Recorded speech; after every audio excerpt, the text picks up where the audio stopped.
Tetapi karena saya rutin ketemu, saya membiasakan diri untuk ketemu. Ketemunya apa? Macam-macam. Mulai dari yang gak penting sampai yang benar-benar gak penting. Mulai dari yang ngopi-ngopi doang, gak tahu ngomongnya apa, sampai yang memang dibahas hal lain penting. Jadi itu ada dua hal. Bagaimana kita bisa mengembangkan persekutuan? Ada dua. Apa? Tentang bertemu dan saling berbagi. Saya mau sampaikan sama saudara, bagaimana dengan pertemuan kelompok kecil dalam 40 Days of Purpose ini? Apakah saudara tetap mengusahakan untuk bertemu? Atau sebaliknya, persahabatan tidak akan pernah bisa berkembang kalau kita tidak pernah memulai itu. Dan yang kedua adalah saling berbagi. Saya punya sahabat-sahabat yang sangat dekat dengan saya, dan saya sahabat-sahabat yang sudah mulai sejak saya memulai pelayanan ini. Dan saya selalu sampaikan, saya sering kali menyampaikan sama mereka, kira-kira waktu saya nanti udah 50-60 tahun lah, gitu ya umurnya, atau 70 tahun, mungkin saya udah jenggotan, gitu ya, atau nggak pernah timbul jenggot juga.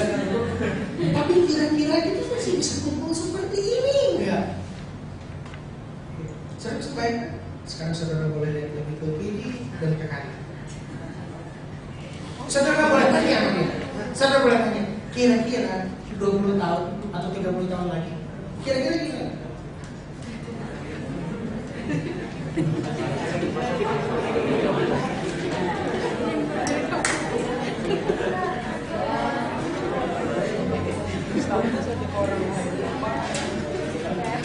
Udah? Jangan jadi yang lain dibahas. Tapi saudara mungkin pernah melihat filmnya, ada misalnya 3 bersahabat, 4 bersahabat yang umurnya udah pada tua-tua gitu ya. Pernah kalian lihat? Nah, saudara pernah lihat?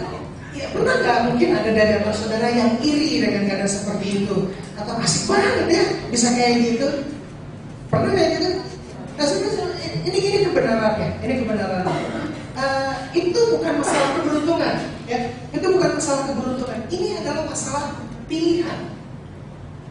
Jadi kau harus memilih untuk apa? Memilih untuk mengembangkan persahabatan.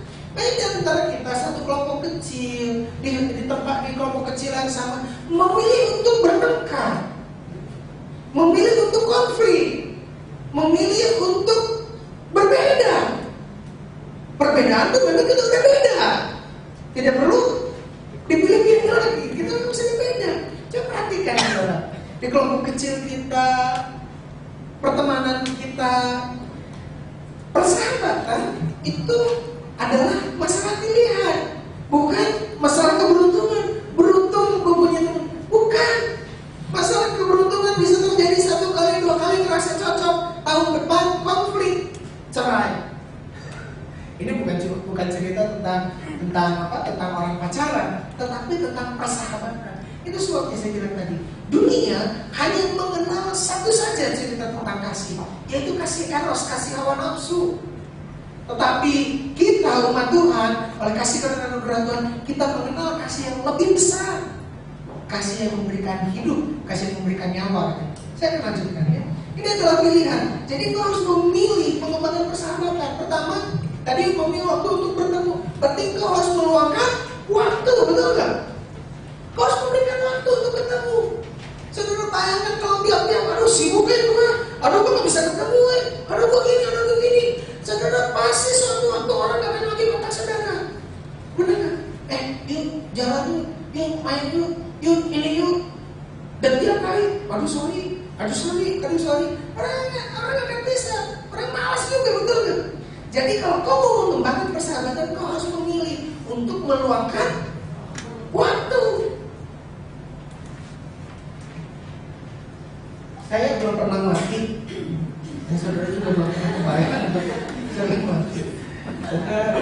Tetapi kalau saudara pernah berkomunikasi dengan orang-orang yang menjelang mati, atau orang yang mau mati, mau meninggal, atau orang sudah usir banget, biasanya orang mau meninggal Biasanya. Nanti saudara boleh benchmark boleh apa namanya benchmark itu. Boleh adakan studi ya. Mereka itu tidak pernah, mana ya sertifikat tanah saya, mana surat-surat saham, gitu ya. Enggak. Biasanya dua hal yang mereka mau ketika mereka mengatakan. Pertama, mana keluarga saya. Yang kedua, mana teman-teman saya. Nggak kepikir tentang yang lain. Dia nggak kepikir tentang mungkin dia pernah film favorit dia, gitu ya, trilogi apa gitu ya. Enggak. Atau dia kepikir, waduh ya saya punya emas di sana. Enggak. Orang kalau mau meninggal menjelang akhir hayatnya, yang langsung dia kepikir itu, Tuhan, pertama di mana keluarga saya, orang-orang yang saya kasihi dan orang-orang yang mengasihi saya. Satu. Dan yang kedua, mana teman-teman saya. Saudara kamu saya? Saran saya, ini sekedar saran. Jangan sampai saudara mengalaminya dulu, baru kemudian menyadari bahwa ini adalah benar. Setuju? Saya juga mau seperti ini. Karena itu saya mau mengembangkan persahabatan. Ini level kedua dari persekutuan. Level pertama, saya sudah memberi diri saya menjadi bagian dari gereja ini. Saya menjadi bagian dari tubuh Kristus. Saya menjadi bagian dari gereja ini. Oke. Level kedua, itu bagaimana? Apa tadi? Belajar berbagi, membangun persahabatan. Ini adalah pilihan. Jadi kalau kita selalu sibuk kerja, selalu sibuk itu nggak akan pernah jalan.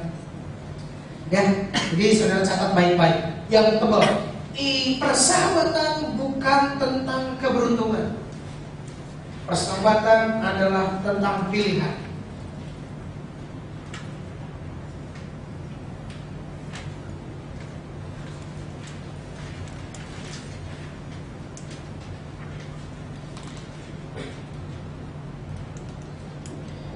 Sudah? Oke. Oh, kelihatannya sudah nulis apa nih? Jangan tulis puisi sekarang. Saudara-saudara, kalau saudara mendapatkan banyak berkat di dalam perjalanan ini, kalau saudara terpikir untuk tulis lagu, nanti kita akan rayakan bersama-sama.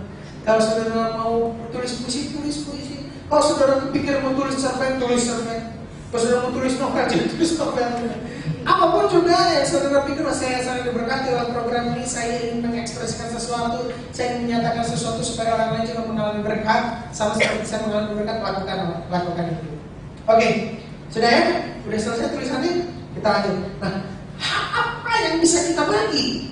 Yang pertama yang bisa kita bagi itu adalah pengalaman. Dan kelebihan anak muda itu adalah tidak mau mendengar pengalaman orang. Betul kan? Saya punya anak, tidak boleh, jangan begitu nanti sakit, dikerjain. Setiap bilang jangan, malah itu yang dikerjain. Cuma karena saudara udah bukan anak kecil seperti anak saya akan sampaikan kebenaran yang sangat-sangat luar biasa. Belajar dari pengalaman itu adalah hal yang baik, benar.